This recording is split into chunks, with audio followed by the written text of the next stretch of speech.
And we're back with another NBA observations right here at the Lakers Fast Break Podcast. It's Gerald Glassford. Thanks so much again for joining us. It's truly appreciated by me and everyone else as part of the Lakers Fast Break.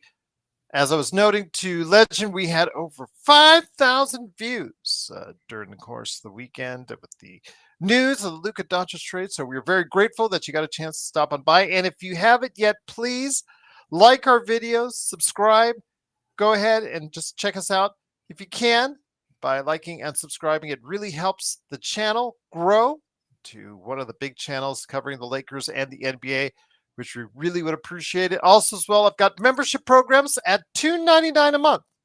And right now, you can see, as per requested by the audience, our initial reactions videos. It's still not coming out for a couple hours for everyone else. But if you remember, you got to see it first. And you can still see it first as we're talking right now, if you remember. Plus, I throw other videos, throw up articles, throw up the emojis, badges, and so much more. So go ahead and check it out today by becoming a member for just $2.99 a month right here at the Lakers Fast Break Podcast. Don't tell. No, I do not think this was an inside job in the least. Again, if you read all the reports, as far as what the last time Dallas stopped by, I guess it was near the LA Live area. Nico Harrison and Rob, who are good friends in real life because of their association with Kobe, with Nico Harrison being a former, big executive with Nike. And of course, Rob Pelinka, who was the guy spearheading the Kobe Bryant machine. Those two knew each other very well, and the proposal was made over lunch at LA Live across the street from the crib. So a couple weeks back. So if you believe it, what is face value? No inside job. Rob was put this as a proposal. They went back and forth on the particulars, and Rob got it done. And I will give him credit for that. Mm-hmm. It is, of course, Luka Doncic, now a Los Angeles Lakers. I know the buzz from everything going on with it. I checked out all the videos of all the reaction videos from around the world who had pretty much the same reaction that we did. And here today to talk about that, the De'Aaron Fox, Zach Lavine trade, and what dominoes will be falling next before the NBA trade deadline. It's a good man indeed. You got to go ahead and check out his YouTube channel. I keep saying I'm going to drop by. I would hope to drop by. I would like to drop by. I'd like to give him the same kind of love he gives us here at the Lakers Fast Break, but it's up to him. He is part of the I Got Next Sports Media package right there on YouTube. Please like and subscribe. It is the legend himself. Legend, great to have you here, my friend. The NBA trade deadline. I remember Joe and I remember some others, including myself, thinking that the CBA, myself included, the CBA in its current structure would be really, really, really hard to make significant trades for this NBA trade deadline season. All I can say is, Legend, boy, were all of us wrong. Yeah, I was blown away. I think it was like 2 a.m. when I saw that. I was like, oh, this is fake. There ain't no way this is real. Well, the funniest one I saw, because there's this video that Lake Show highlights the channel. Please like it. They do a great job, by the way. Like and subscribe to them. They did a compilation video of reaction videos from all around the world. And one of the biggest and funniest was the, I don't know if it's the Facebook or it's probably a Twitter group that they get for the Warriors. And they get the reaction video from the Warriors that they're watching the game together. Yeah, and it blew up. And just to see the reactions, it's just so loud, it's distorting the microphones. And yeah, absolutely, just wild. But like you said, you woke up at 2:00 in the morning when you first found out about. Well, I was actually just up watching a movie while my girlfriend was just sleeping. But then I saw the alert come up, and I spit my drink out and start screaming myself and woke her up. I was like, I can't believe what just happened. Did you actually believe it on face value, or because again, if you see our reactions live, we didn't believe it. I didn't believe it. I thought it Shams Charania was hacked, and just a couple of minutes later, No, it wasn't hacked. It's real. So I didn't think it was real either. Cause I was like, especially when Shams put on it's real. I'm like, did he get hacked? Like, and then I saw the ESPN alert and saw a couple more other analysts start bringing it up, and I'm like, oh, it's real. This really just happened. I'll tell you what, though, it is for the Lakers something that has been transformative. And we'll see if the Lakers are going to go into more of a win now mode and add on some pieces now, or do they wait? I know Joe and I are a little bit different on that. I am a little bit different now. I was on the build for the future mode until that trade consummated. Now, seeing how you have Luka and LeBron playing at that level, and I don't know how much at that level we're going to get left for LeBron. So I figured if you're going to go ahead and do it, just go all in now. You don't have very many Right, assets left. So it's not like you're going to go ahead and blow like 7 or 8 draft right, picks or anything like that. You got one. You got one that's meaningful left. You've also got 2 other assets in Rui and Austin to go ahead and throw around there to people. Maxi Kleber, you could just throw him, but in his contract. But I think you're going to have to really figure out how to do that one. You're probably stuck with him for at least until the summer. But your thoughts on what do the Lakers do next if you were them? If I am the Lakers, I'm Rob Pelinka. I am on the phone right now trying to find me a center, give me some more defenders, and just go all in. Luka gonna be here for a long time, so you got nothing to worry about. LeBron, I don't know how much longer he gonna be here. Maybe another season, or maybe this could be it right on this one. I don't know. I'm him. Go all in.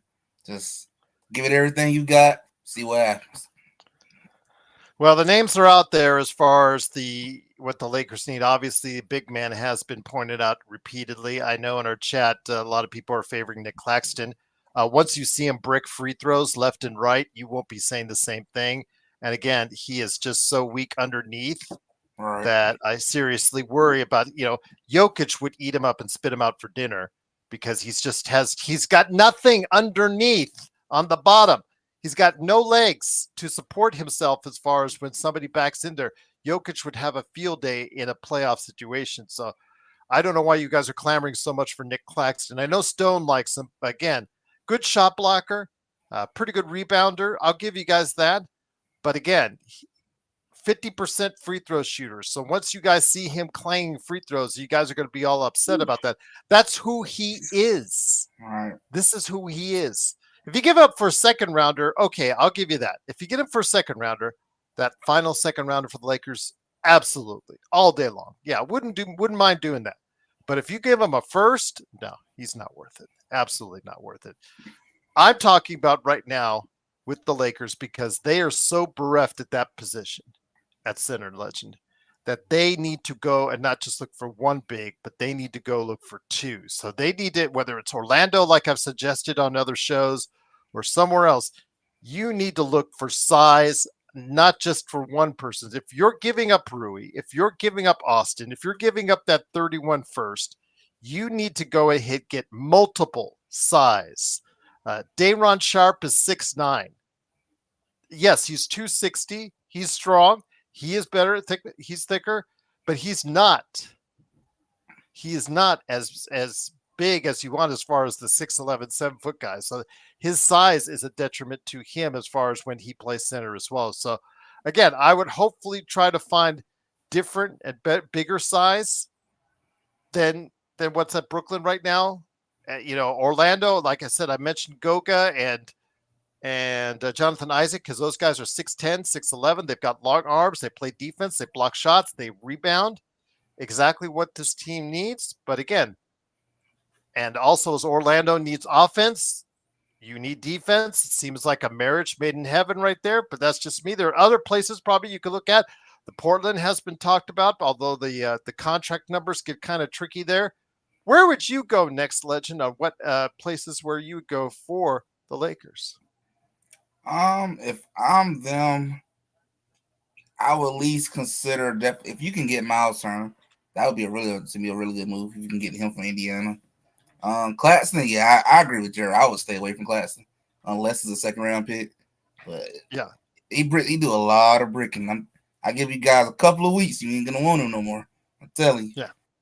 I'm just saying, because again, it's one of those things where if you know what you're getting and understand what you're getting, then it probably isn't as good as what you thought what you were getting. Because again, he is who he is. He did shoot 0 for 10 from the free throw line in a playoff game.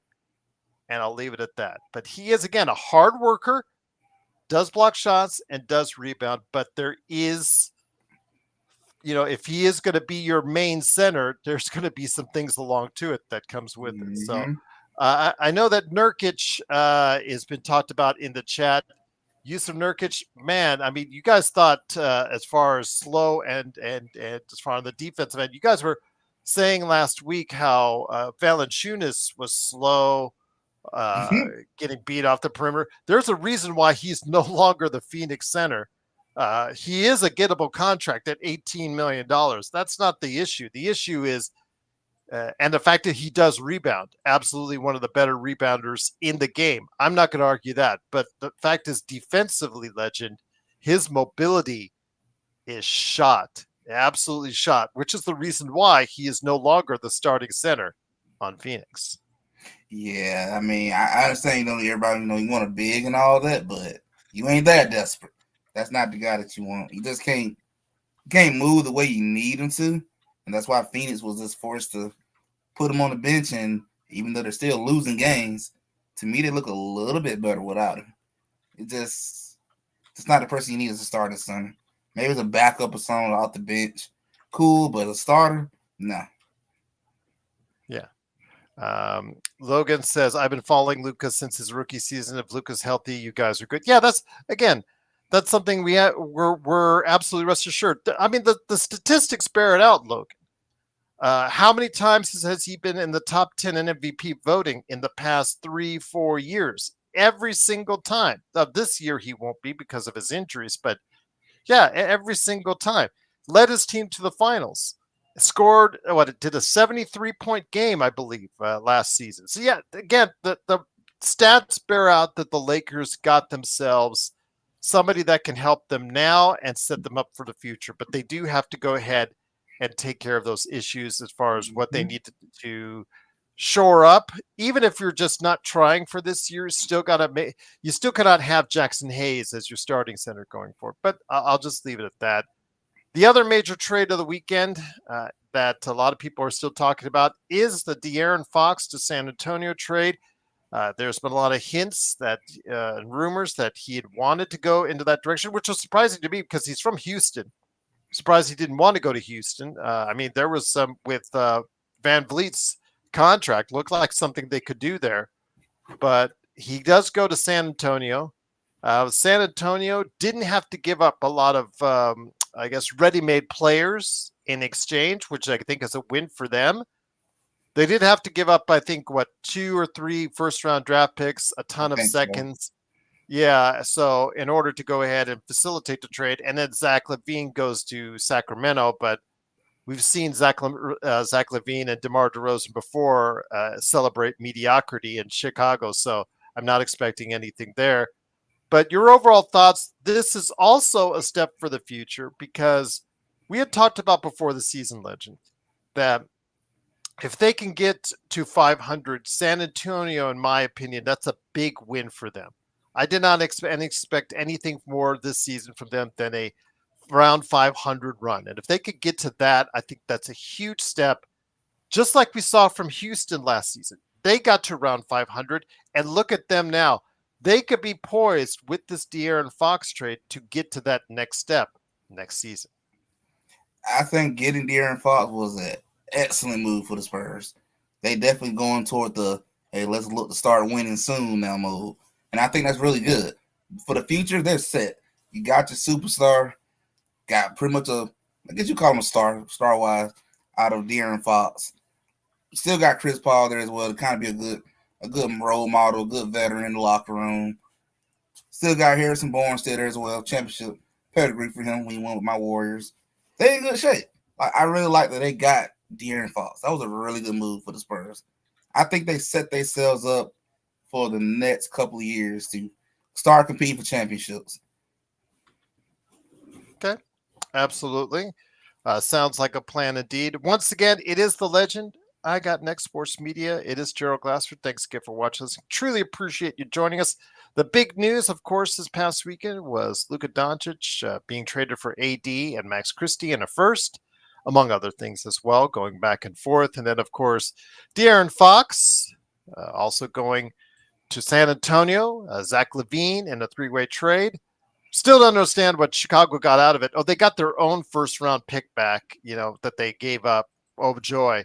Oh, joy. I mean, that's again, Chicago really didn't get much in the deal outside of just being free of Zach Levine's salary, which I guess is what ultimately they wanted to do. But it is what it is there. So we're getting into it, my friend. Where next to go? I know for the Lakers, you guys in the chat, Duran available? I don't think so because he is, the Detroit still sees itself as a playoff team right now because of their recent rise. Although they've had some little bumps in the road in the past week or two. You could throw out that first round pick at them and see what happens, but I'm not sure he is worth it. He's like someone I think he could. His physique, his size, and what he gives you flashes, I expect more from than what I see from Jalen Duren. So I'm not sure I would go all out to get him. I know that Jordan said Mitchell Robinson, who should be coming back from injury sometime soon, from what New York reports are on that. He is one of the best offensive rebounders in the game and brings you size, Jordan. I would not be opposed to that, but he is very brittle.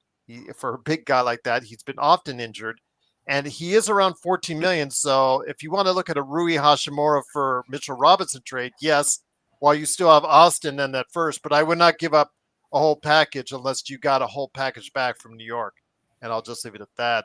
But Mitchell Robinson, I would not, a healthy Mitchell Robinson, I would not be mad at all. But I know that there's going to be some buyers and sellers, legend, upcoming. Right.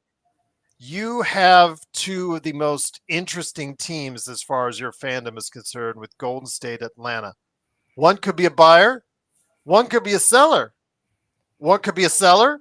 One could be a buyer. I'm not sure which entirely. It's not entirely clear because both are on the fringes of a play-in as we speak right now. So your thoughts, we'll start with your teams.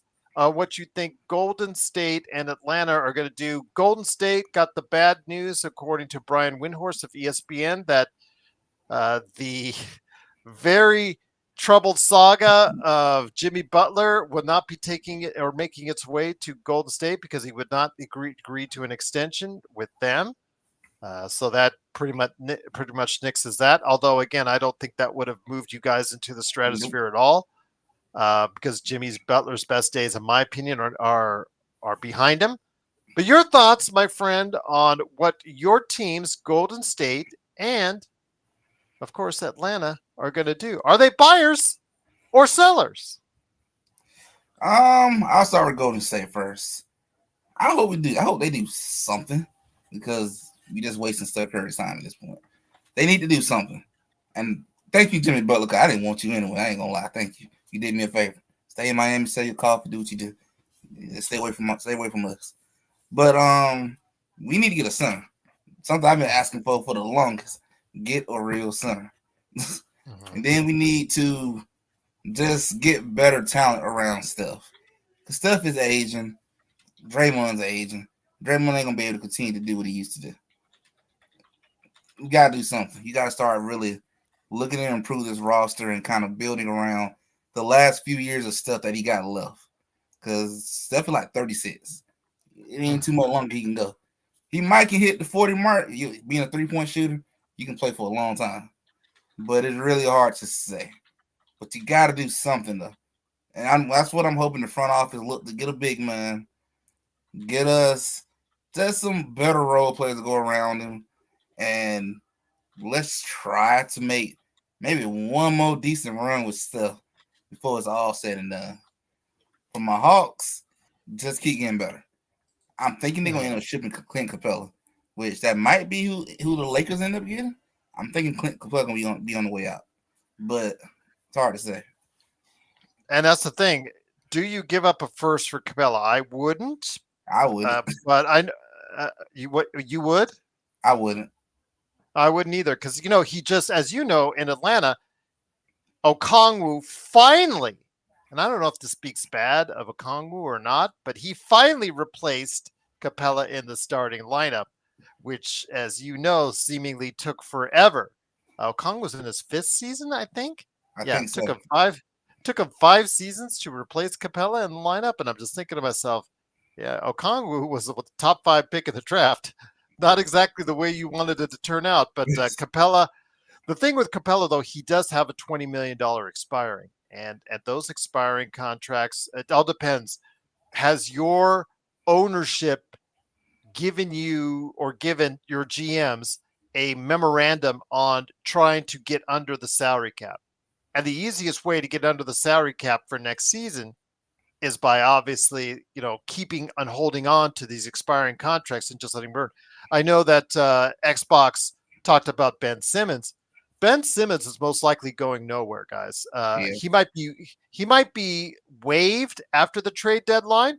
That's not a problem because that's only $1 million difference, but that's 40 million coming off of Brooklyn's books at the end of the year. So that is very attractive for them finally to keep him at least beyond the trade deadline. I wouldn't be surprised if he gets waived after the trade deadline. But then again, only teams under the salary cap, under the tax apron, can get him. So no teams on the tax apron and tax apron 1 or 2 can get him. It would only be someone that's under tax, like the Clippers and some other teams that just got themselves under the tax line as well. Dallas, for instance, can. I believe that they just got under the tax apron with this trade. So yeah, there you go. What center? What did you give up for the first? Tough. I would say right now, again, you would have to throw multiple big bodies. There is no one center out there that is talented enough to move the needle for just the first by itself. So if you're going to go ahead and get a package, and again, I said this last night, I would go ahead and look at a package of Rui, Austin, and at first, because Austin now with LeBron and Luka are redundant. Those guys don't play defense. Let's just admit that right now. And of course, Austin can't play defense. It's another thing. They won't. He can't at this point. But he is very skilled offensively, but does a lot of the same things at a lower level. Now, will he be great with going to becoming a sixth man for this team? I'm not so sure. So if you're kind of like funky on that after him starting for so long, you might want to package him in a deal with Rui in a first. If that's the case, I would look for multiple big men in exchange for that.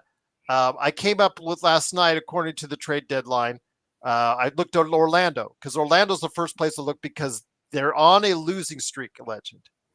They are very inept offensively at this point in time. They have not solved those offensive problems. KCP did not solve their offensive problems. They have, even with their guys back, yes, they had Banchero and Wagner injured. I will give you that. But they've had those guys back for the past 10 days, and they hasn't gotten any better.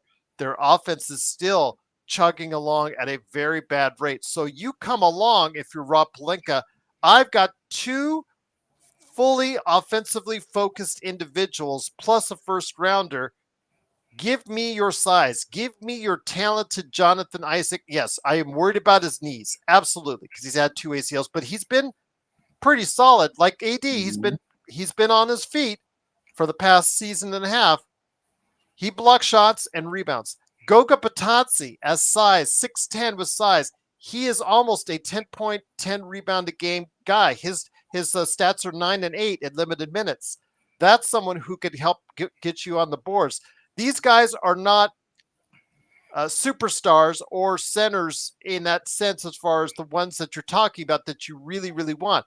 But these guys provide size, they provide athleticism, they provide power, bulk, and they provide defense and rebounding, which if you've got LeBron and Luka scoring a lot of the points, Legend, is exactly what you need. You put them along the perimeter, you have your DFS. If you love Vando or don't love Vando does play defense. You put him along there. You've got a decent amount of defenders to help you out for whatever Luka and LeBron don't give you on the defensive end, Legend. Yeah, but I totally agree. If I were Rob Pelinka, I would make that call because you need a big man. You can't. if you're gonna try to at least make a run, you gotta get a big man. You gotta get a big man, get some defense. Well, at least if you can't get both, get one or the other. Which I would probably prioritize that big man a little bit more right now. So I would at least offer Austin Reeves. I think you can live without Austin Reeves anyway. I think you can live without him. Now that you got Bron and you got Luka, kind of the odd man out at this point. So you could let him slide off if you don't trust him not getting his feelings about coming off the bench. So I think that wouldn't be a bad deal to do. But that's the problem, though. I mean, Austin, when he's gone back to the bench, it's because he's struggling offensively. And he knows this as much as we know this. He's been put back to the bench when he's been really anemic offensively, Legend, because his defense has already been very problematic at best. And Eric says Austin as a six-man general we saw. I have said repeatedly, Eric, that Austin's best career path is as a six-man on a championship team. He is clearly, to me, looks like a six-man on championship team, but he has been starting for so long now, Eric. And he, remember, with D'Lo being traded, JJ said, here's the rock, you're the point guard. They literally made him, as far as the de facto point guard and the primary ball handler along with LeBron on this team for weeks now. And now you're taking that away because you've got Luka. I'm not sure that's going to be, even his ego might be hurt by that, Eric. So I don't know if he's going to be accepting of that or if it's wiser to just move on at this point while his contract, which is really in a good spot right now with another season beyond it before he's going to opt out and get a massive contract beyond that. Or do you want to go ahead and wait that out? I mean, that's the thing you have to weigh, Eric, because he is not going to get less expensive. He is only going to get more expensive down the line, even if he's a six-man on your team, Legend. Yeah, it's going to get more and more expensive if you keep him at this point. And I agree with what somebody said in the chat. I just don't know. He's been starting for a long time, so it's hard to say. It's kind of hard to go back to the bench and be like, well, you six-man. It's kind of hard to accept that role, and I've been starting all this time. If it was me, when I played basketball in high school, I probably would be like, yeah, I'd rather this part move on so I can go continue to start elsewhere if it was me. But yeah, Ali, again, yeah, you could put him at the two, but between Luka and Austin, who plays defense there? I'm waiting. Problem. I'm waiting for that answer. And it's not going to be a good answer, whatever you want to say. Well, Luka plays defense when he wants to, which, like LeBron, is very conveniently timed. And I'll just leave it at that. So, but yeah, again, Ali, this is about his future. Remember, he is on a very team-friendly contract right now at $14 million. He is outputting and overproducing on that contract. So it seems to me, if I was his management team, I would be trying to steer a spot for him, whether it's on the Lakers or somewhere else, a starting position so you can set yourself up for your next contract. Yes, players want to win.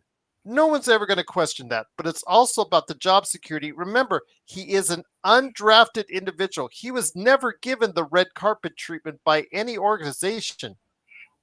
He had to earn everything he got and everything he's gotten. So again, that is in play, especially with the way these guys in his ear are probably talking to him about for his future, because he may very well have the opportunity to only have one big payday, because he's what 26 something like that. So yeah, 26.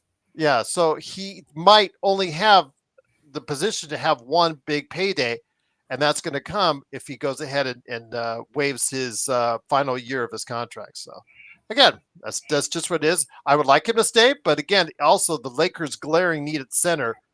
You're going to have to give something up to get something in return. In my mind, I've been thinking it's going to be Austin Reeves, possibly. Yeah, I mean, Austin Reeves is the most desirable player there. Rui is 42% three-point shooting, but Rui has a problem guarding threes and fours. Doesn't rebound that great, but again, he is a very good shooter from the outside. So that's a marketable commodity right there. And a lot of people did, as he saw in MSG, that when he's on, he could really help out as a supplemental piece. So I see that as something as also very attractive as well. JY says, "Hey G, why are the haters of the trade of Luka saying LeBron and Luka can't play together?"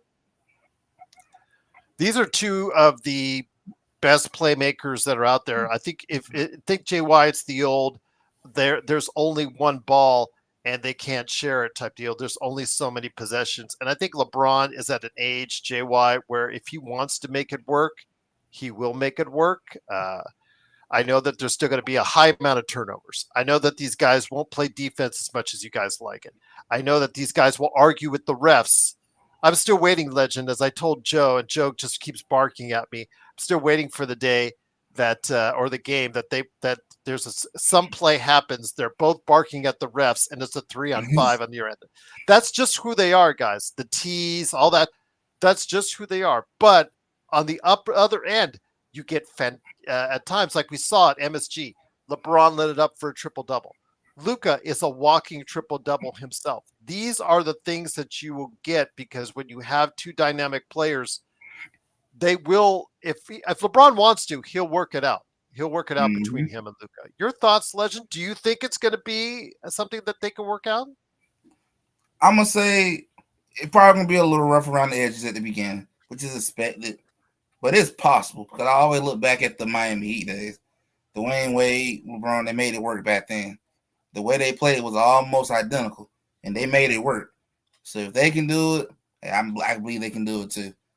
As talented as LeBron James is, he able to adapt to whatever the situation is. So I feel like if he really want to make it work, he'll figure out how to make it work. And I feel like this is going to work really good for Luka because it's time to get past this out of condition part of his career, get past that part. Ali says, you guys think Butler and the Suns will work? Because that's the next thing we'll talk about. Again, you know, Butler has shunned the Golden State Warriors. He's made it clear that he'd love to go to Phoenix. But there's one catch. There's two players in the NBA who have a strict and no trade policy. There are other players like Larry Markin, and based on when they signed their extension, they have a no trade clause for the season. But there are actual two no trade clauses out there because everybody's asking, well, you trade LeBron. You can't trade LeBron unless he says yes, because he's number one. And number two is Bradley Beal. So I'm sure Phoenix has already gone to Bradley Beal. They've already talked to Bradley Beal. They probably already talked again to Bradley Beal. They probably already talked even again to Bradley Beal because they want Jimmy Butler on their team. But Bradley Beal has yet to say yes. And so he won't be going to Phoenix. There's no other way around it because they're a second tax apron team. There's no other way around it, Ali and everyone out there, that they can get Jimmy Butler unless they give up Bradley Beal. And Bradley Beal has to want to go to whatever his new destination would be, whether it's Miami or somewhere else. And right now, he's been very reluctant to do so, Legend. I think Bradley Beal preferred would have been Milwaukee, right? He is. I think he's also poo-pooed on a Milwaukee trade as of now. So again, that's Bradley Beal is holding up all this. So it may or may not be the next domino to fall. But yeah, it's all based on Bradley Beal. So I am curious to see how the Suns pull this off because it's gonna take a lot of teams to get involved to make that happen. Yeah, but again, it doesn't matter. Yeah, it's going to take a lot of teams to make that happen, but they probably already have this in place. It's just about asking that individual. Let's say you're Bradley Beal, Legend, and you keep saying no, no, no, but you think maybe I think maybe you might budge at some time. At some point, there may be some point in time in the next week, next few days, you might say, you know what? Talk to my family. I think I will go to, but a destination somewhere else. But it has to be this destination, whatever. You've probably worked out a lot of those scenarios already, Legend. If you're the GM, on exactly where that would be, and offered him to him, or offered him the proposals and trades and things of that nature. But again, it's all about Bradley Beal. If he hasn't liked what he heard so far, I don't know if he will by Thursday. Yeah, if he ain't been open up to it by now, I'm thinking he probably not finna do it. I guess Bradley just letting him know you ain't finna trade me, so I guess Jimmy finna be stuck with Pat Riley in Miami. Gonna get uncomfortable down there. Homelander number one says, Gerald, can we get Tyrese Maxey? I'd say he's very safe in Philadelphia right now. Yes, if you've seen how that kid can play, and obviously that's why you're asking that question, there is no doubt that Philadelphia has absolutely zero interest in trading him, or at least if you could say, if, well, okay, you know what? I'm not going to say absolutely zero because Dallas traded Luka, so I'm going to say very small chance of them trading Tyrese Maxey, and the Lakers don't have enough assets to trade Tyrese Maxey because Tyrese Maxey, young, skilled. You see what he does without Joel Embiid and Paul George in the lineup. He destroyed the Lakers personally by himself last week. Yeah, absolutely. There's no doubt that Tyrese Maxey will probably be staying beyond the trade deadline, The Homelander. way Although, Embiid stay they hurt, you could might try. want to hold him. Yeah, absolutely. Because you don't know what your future will be because Embiid constantly injured. You don't know what his future Mm-hmm. is. George, that looks like a $50 million free agent flop right there for you because he has been often injured already and looking really old when doing so. So yeah, absolutely. That's crazy. So yeah, absolutely. I don't see Tyrese Maxey going. But are there any places? Okay, what is Golden State? You're one of your teams that you follow. What are they looking to get? What are they looking to achieve? Are they just trying to do a trade to make a trade? Is Dunleavy trying to save face? I mean, we talked about before the reason when your team was successful is because a lot of those guys that they traded for, a lot of those solid veterans played to their potential, played to their capability earlier in the season. A lot of the reason why they have not played to their potential since then is because a lot of those veterans I talked about have dropped off the face of the earth, which is the reason why most of them have bounced around from one team to the next. What do you think Golden State is looking for in order to try and improve their chances in the Western Conference? First thing first, get a big. Cause we ain't had a big and God knows I don't know when. It's been years since we had one of them. It's like they're ancient at this point. Secondly, find some role pieces that gonna be consistent.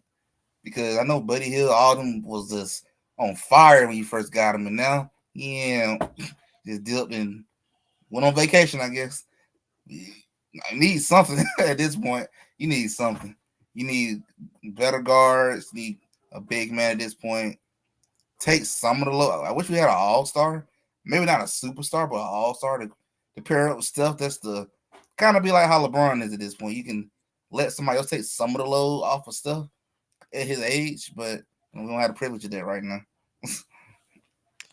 But I would like to see again Golden State do something. Do you let Curry's final years drift off into nothingness? Same thing we've been asking about LeBron in his final years. Do you make the move or not? As far as it's concerned, may not be in your better judgment to do so, but I have a feeling if you still want to see Curry at times, there's old LeBron, and then there's the LeBron that we all know and see. We see the good LeBron in MSG, but there are other games where he just comes out and he just looks like 40-year-old LeBron. Curry, same thing. Curry comes out and lights it up sometimes, like it's just 10 years ago reimagined. But then you see him other days, and he looks like old Curry. So I don't know how much you guys want to invest in your future to go ahead and help put a guy alongside Curry. I don't know how much faith you guys have in Stephen Curry at this point in time. That's the thing. How much faith do you have in Stephen Curry still being able to achieve that higher level constantly? Um, I still believe in him, but I can definitely say there are times you can really tell that the age is starting to show. There are times you can notice it, and I'm gonna say the one thing about him I'm not worried about him losing is the shooting touch. That's gonna always be there. It's the other part of the game I would definitely worry about losing. I would at least say maybe 2 more years, maybe 2 more seasons, you can try to go for it. And at that point, I probably would start preparing for the future and look for your next best thing to kind of come after Curry at that point. Because you don't want to wait so late to when he's gone and now you just wither into nothingness, basically. Basically, be like how Detroit was all them years, just losing and just sucking for so long. Mm-hmm. Okay. And then what about Atlanta? Where do you see them as a buyer or seller? They recently incurred the season-ending injury of Jalen Johnson. I know that was very heartbreaking when we heard that. Your thoughts on what they should do now that their season it's in some real peril and real concern. I mean, if you tank now, they're right now 22 and 27th. They're in ninth place in the Eastern Conference. Tanking would be really hard for them to do because they're already in the 20s as far as victories are concerned. So where do you go from here with the Atlanta Hawks? I mean, you've lost 8 in a row, so maybe you guys are Yeah. already in tank mode. At this point, just at this point, you don't want too many games. So Cooper Flag sweepstakes, that's over with. That's gone. Do you trade Trae Young? We've talked I about it would last season. I would still consider it, if you want to just go toward the rebuilding process. He still got a lot of value. And a lot of teams would love to have him. So I would, just dangle it out there and see what type of catch you can get. Yes, absolutely.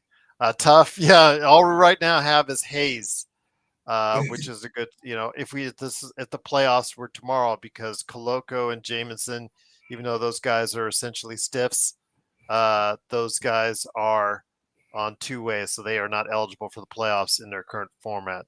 They have to actually have a full-fledged NBA pro contract on that one. But again, it is the Lakers fast break. So yeah, Atlanta could be sellers. Trae Young could be on the move. I know that Bogdanovich has been talked about. I think his name should be Trade Target. That's his middle name, because his middle name seemingly is that every single year is a trade target when it comes up. Of course, we talked about Capella. I don't know how much more Capella gives you now. He's 31, I think. I think so. He's in his early 30s, but still looks like he just seemingly looks like an old 31, if that's the case. I don't know. I mean, it might be the best that we could get as far as Lakers fans are concerned, but where do you guys go from here? Do you guys facilitate picks? I mean, you've lost 8 in a row. It looks seemingly like this team is not going in a good direction. Is it time to just go ahead and fold up the tents and trade Trae Young and make all those trades before Thursday's deadline? At this point, I would look at it as, what's the point of paying all that money to him? You're not winning games. Yeah. There's no point of, boosting toward trying to act like you're going to win now mode and you're losing all these games. So if this is what things are going to be, next year or the year after that, you might as well just go on and shut down the shop, send everybody out, get what you can get, keep your number one draft pick still, keep him.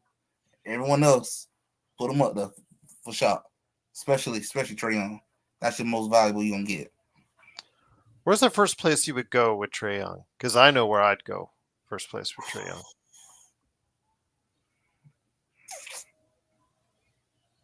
I almost want to be like, almost would love to ask. Man, there was a team I had in mind too, that was perfect for him. I would say Orlando for me. Again, for the same reasons why my first phone call for what we have now for the Lakers as far as assets would be Orlando, because offensive to defensive, I think could be the same reason why you might want to go to Orlando's, because offensively they're extremely challenged, and who is better? There's not many better offensively than Trae Young. You're right about that. He can play some offense now. He'll play that for you all day. Now defense, I don't know what to tell you on that part. Well, again, they have so much size. They have lots of players that can play defense. So even if they give up 1 or 2 in a trade, they still have several more that could go ahead and provide defense for you.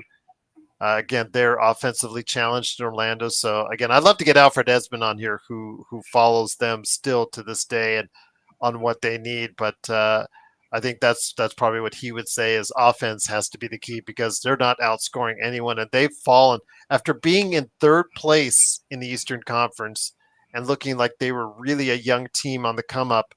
And it was just something that they have just fallen off a cliff. Yes, the injury started it with them, but they've got both back and they've just been hurting ever since. An- Another team I want to ask you about in the Eastern Conference, we talked about Miami dealing with Butler. Milwaukee has been talked about in some of these trade rumors. What are your thoughts on Milwaukee? I mean, that's another team that's they remind me of what Dallas is now, of a team with a lot of over 30-year-old players. They need to be in a win now mode because they don't really have many options left when you give up all the assets that they did for Damian Lillard, and you went all in on Damian Lillard and Giannis, and it hasn't quite worked out to the way you wanted it to. What do you do if you're in Milwaukee right now? Yeah, the way things going, you're going to eventually have to go get you some younger pieces because that team getting old, and I don't know how old Middleton is, but he's up there in age too. You're going to eventually get some younger pieces. You can't keep count on the older dudes to try to carry. And I do feel disappointed for them a little bit that Damian Lillard and Giannis deal just haven't really worked out as great as they hoped. But I'm kind of banking that maybe they will fall apart and that we can sweep in and get Giannis. Giannis' name been mentioned with Golden State a lot over the last couple of years. That would be probably a last stroke for you guys to pair up Giannis and Steph together. But then Milwaukee would be punting on their future or season because of the fact that you guys just don't have anything. Kuminga, he has not played consistently enough to elevate himself to that level he thinks he's at, much less you guys wanted him to be at. And the assets there and all the picks you would have to give up. Because I don't think you were going to get Giannis for one first round draft pick like the Lakers did. I don't think you guys will luck out on that one. I think you're going to have to give up something a little bit more. Yeah, I get the feeling we'll have to, wishful thinking, but we're going to have to give up a good little bit to get him. Norm, I don't think any way Memphis gives up Zach Edey right now. I mean, you took all that. You did what you did in order to go ahead and get yourself a top 10 pick to draft Zach Edey. I really don't think that they would give up on him so soon.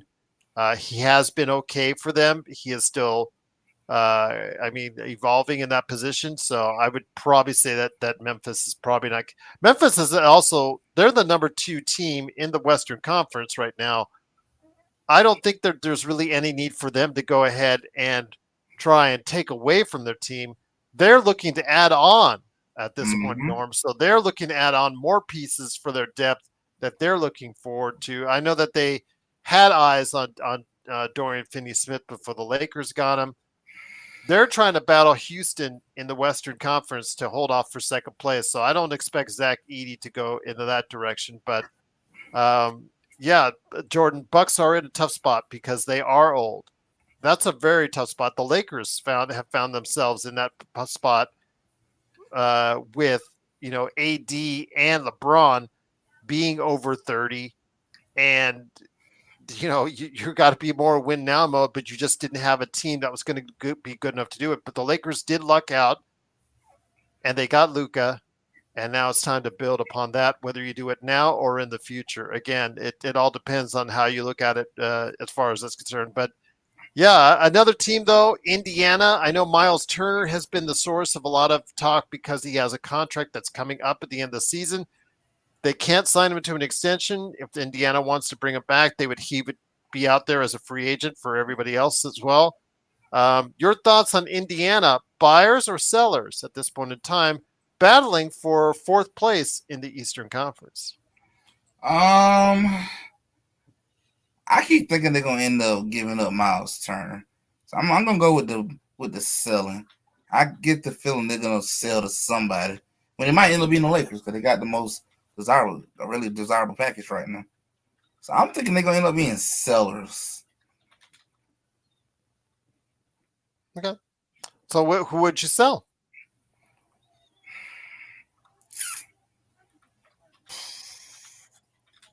I know they fourth in the East, but I still feel like they're just not going anywhere though. I just feel like they're still stuck in that same spot every year. Okay, well they advanced to the Eastern Conference Finals last year. Things broke right for them.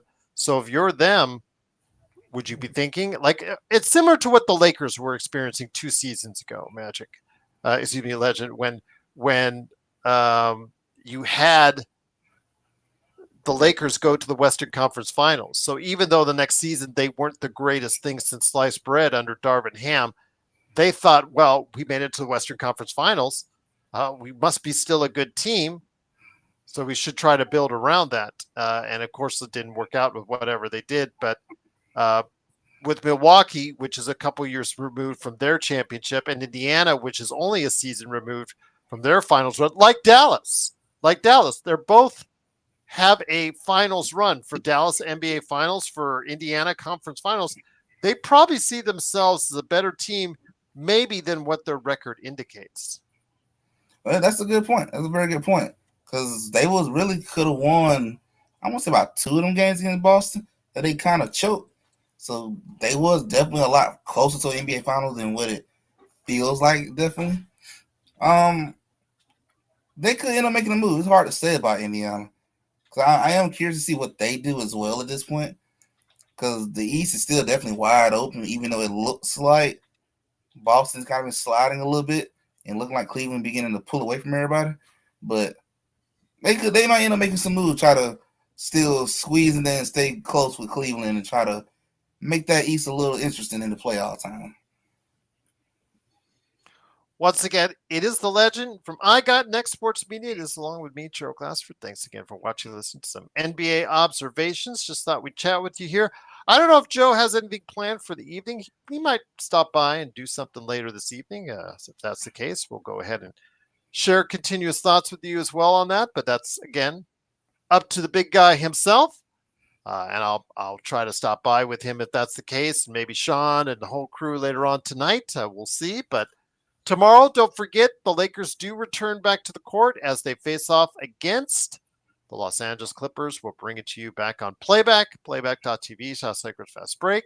We'll try to go with our new friends Assist, of course, Facebook, YouTube, Twitch, the whole saga as far as bringing you the simulcast of our chat. Absolutely just love it. And then, of course, the best post game that's around. It's right here at the Lakers Fast Break tomorrow against the Clippers. The Toilet Bowl, Intuit Dome, whatever you want to call it, downtown Inglewood right there. Again, looking forward to seeing what they'll do tomorrow. But before we head on out, my friend, again, this is going to be a very active week, in my opinion. It has already proven me wrong. I thought it was going to be a very boring week. I thought there wasn't going to be many transactions made, Legend. I thought that the fact that the sheer number of teams in the first or second tier in the NBA salary cap scenario was going to prevent some of these teams from really making game-changing, team-changing, franchise-changing, NBA-changing trades. But I have been proven wrong on that. De'Aaron Fox going to San Antonio, and then also as well, of course, Luka Doncic going to LA, and then Anthony Davis going to Dallas. How do you feel? We talked about Luka, talked about that dynamic. How do you feel Dallas will be now moving forward with Anthony Davis at the 4 spot? Again, the position he likes, even though the stats say he's probably best at the 5. But again, that's what he wants. That's why he waived when they waived his trade kicker, his $6 million trade kicker to keep Dallas under the tax. So he waived that. He's now, so obviously he wasn't opposed to the trade. So now he gets to play alongside a center. So I'm so hoping he's happy with that. Your thoughts on Dallas, and then we'll talk about San Antonio, and some final thoughts on the trade deadline before we get heading out.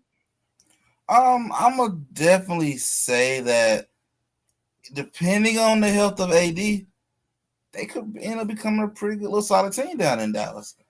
Yeah, I do. I agree with a lot of people that I don't know what they were thinking when they traded Luka, because that's still mind-boggling that you traded a 25-year-old superstar. But hey, Like anyone else, if you give me that call, I'm gonna take it. But I think they're gonna be still better than what people thinking about them. Defensively, they're gonna be a monster on the defensive end if AD can stay healthy. You got a lot of good height, a lot of good defenders down there. Offense is gonna be the thing probably gonna watch the most. But I'm thinking Dallas will not be that bad. I'm really thinking Dallas might end up surprising some people, and this will end up making them a lot better than what they think. I actually think this move was almost a win-win for both teams in some type of way, depending on which way you're looking at it. Okay. All right. Again, I think they'll be a really solid team. I think I know that because I think was it Jordan? Was it that asked in the chat as far as our thoughts on it? Yeah, Jordan.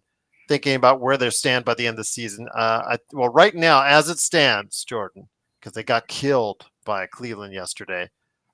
They're ninth place in the Western Conference. Do I think in their current stature, they're 5 games behind the Lakers in the loss column. That's the part that's tough. They're only 2 games back in the win column, but they're 5 games back in the loss column. That's going to be the tough part. But, defensively, like you said, if they all stay healthy and you do have Kyrie playing at a high level, because there's some in Dallas that said they preferred Kyrie over Luka, although I don't know why. But okay, good luck to you if that's the case. Yeah, I But don't know why yes, they thought that. our friends at We Talk Mavs, who run a great show, they're talking, okay, for those who wanted Kyrie over Luka, you got your wish. Now win a championship because Luka got you to the NBA Finals. Then if Kyrie is better, Kyrie needs to win them a championship. So that's, again, I don't think they're a championship level team. I think they're a nice team with some height defensively. I think alongside the wings that there's still issues. Klay Thompson, which Klay Thompson are you going to get? Are you going to get the 0 for 10 Klay Thompson, or are you going to get the 7 for 10 Klay Thompson? Because at this stage of his career, he is no longer the money man as far as him going up and it's money each and every time out. He is a streaky shooter, to say the least. But that's fine. He can still get hot for you at times. But is this team a top-level team? I'm going to say no. I'm going to say at best they end up at 6th place in the Western Conference. Could be 5th. I'll say 5th or 6th in the Western Conference because they do have something they have a lot of size now. They have, as far as defensively, like you said, they could be one of the best defensive teams in the league. Max Christie now has a chance to play consistently well, which is something he has not done yet. I think before everybody threw praise and flowers on him, they don't see him on a regular, everyday basis like we do. With Christie, it's about consistency, which he has not been able yet to provide, but now he gets the opportunity to do so. And I always thought he was going to be a rotation player in the league somewhere. As I always said, I just don't know where it would be, and I did not think it would end up being the Lakers because the Lakers trade these type of players each and every time out. The guys that are eyed by other teams, they eventually go to other teams, as we've seen. But yeah, Max Christie should have a nice career.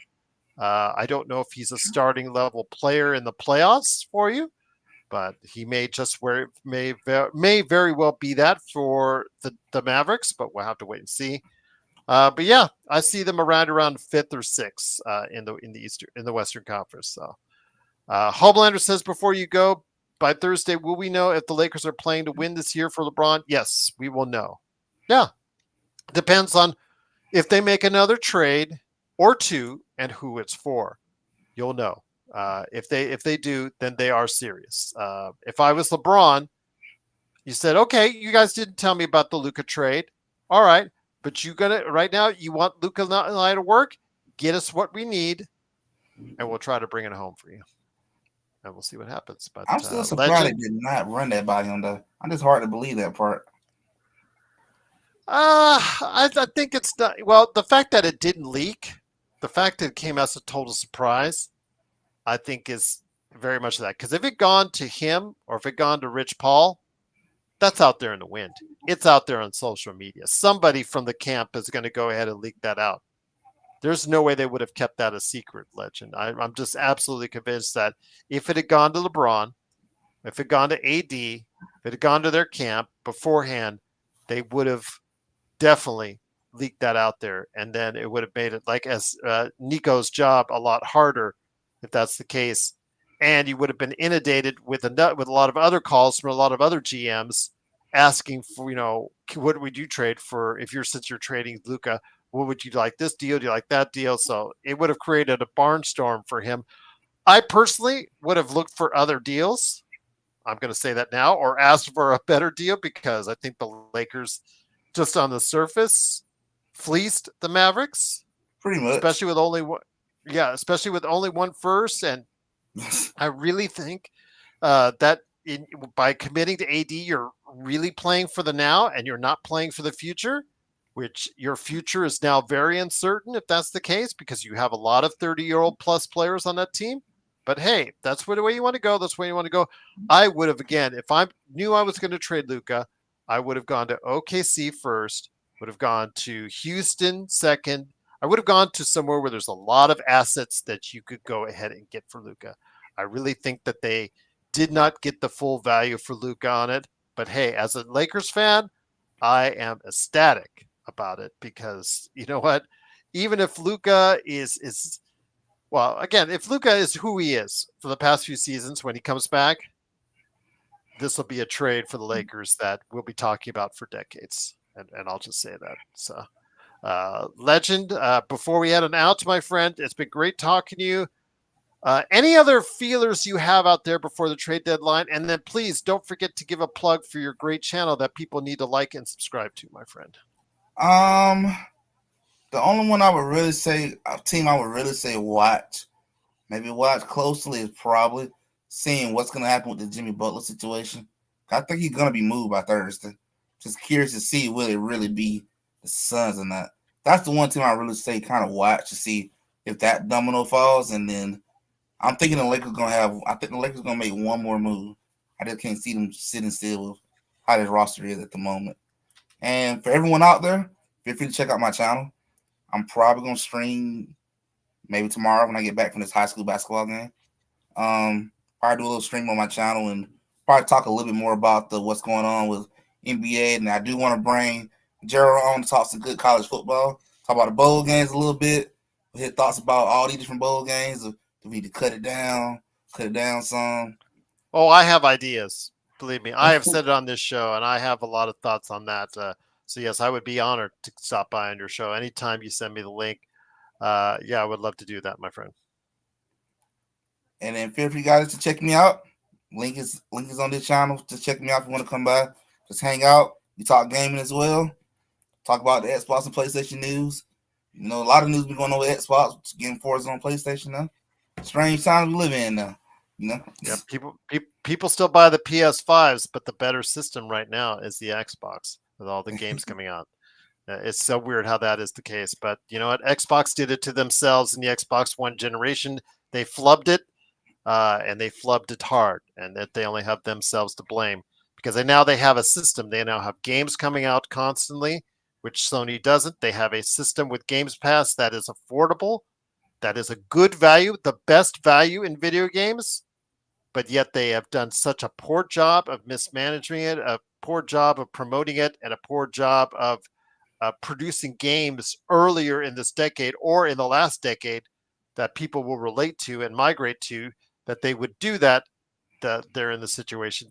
You reap what you sow, Legend. Right. And now it's like, okay, they're doing all this good stuff now, but it's in many ways it's like too little, too late. But Xbox One, you know, you could say it's a good machine, but it is considered a flop by many standards. And the fact is that, you know, it came out with a DRM, it came out with a Connect attached to it, came out with so many negatives that people did not want to go ahead and have at that point in time. And the PlayStation 4, when they announced the PlayStation 4, the Sony execs, you know, the one Sony exec handing over, this is how you share games. Just gave, yeah, that is the classical. That is when the tide changed right there. Xbox had its chance to go ahead and surpass PS3 because they were actually even. The PS3 and the Xbox 360 were even when they finished that generation. Were essentially close together in sales. they had a chance to go ahead and achieve that next level and didn't. And then Don Matrick's comments during that period of time were really not beneficial for the long term. That got out, and that was just all she wrote for them. Plus the fact that their mismanagement of their game studios, games being delayed, canceled, stuff all over the place that happened in the latter part of the decade didn't help it out. So it's been a disaster in PlayStation with the Concord and all that. Yeah, I mean they're ripe right now, but the problem is that distance between sales for them and the Xbox is just it's already done. This generation has already been decided upon. The only thing now is how big will the Switch 2 be? That's the big thing right now, and the Xbox handheld, which I'm waiting for when that ever comes out. So only if only PlayStation will accept Game Pass. If PlayStation and Nintendo both accept Game Pass, that's a game changer for Xbox right there. And I'll leave it at that. But yeah, anytime I'm available to stop on by, my friend, I would be honored to go ahead and do so to talk about basketball, college football. Believe me, I've got a lot to talk about on the Bulls if you ever bring me on. And then, of course, gaming as well. So yeah, absolutely would love to do that, my friend. That sounds good. I set up a time for you. You got it, my friend. Tomorrow is a big game for us now. Ali, I don't know because again, remember they won't. I don't think he's expected to play. He's still coming back from the injury. They won't have. They'll have Jackson Hayes in the middle again, or unless they make a trade, they might not have Jackson Hayes in the middle again. We'll see. Right now they are 28-19. They're a game ahead of the Clippers. So if they lose tomorrow, they will just essentially be tied with the Clippers at that point in time. So it's not life-threatening. But I had said, remember with Joe and I had said, if they do 4-2 and they stay close to those other three teams, the second, third, and fourth teams, then I think it's a win. If they lose tomorrow, it's still a win because they're 4-2 on the road trip, Ali. So there you go. But again, I would love to see them win tomorrow. Anytime you can win on the other LA team's home ground is always a good win indeed. So, all right, guys, that's going to do it for us now. We will go ahead and hopefully come back later tonight. Joe, it's up to Joe. If he wants to do another show later tonight, go ahead and I'll plug it in there. But it is, of course, the Lakers Fast Break. Go ahead and subscribe and like and do all that good stuff for us today because it really helps out the channel. And then, of course, go on and be a member. Right now, you still got a few minutes left to see exclusively as a member the video I put up as far as our initial reactions before it goes live for everyone else. Go ahead and check it out and become a member today for just $2.99 a month. $3 a month for becoming a member, which I would be glad if you did, but also like and subscribe to get the latest notifications on when we go live with the latest episode of NBA Observations, the Lakers Nightcap with Joe Soro, Snack Pack, Post Game, or whatever we do right here at the Lakers Fast Break Podcast.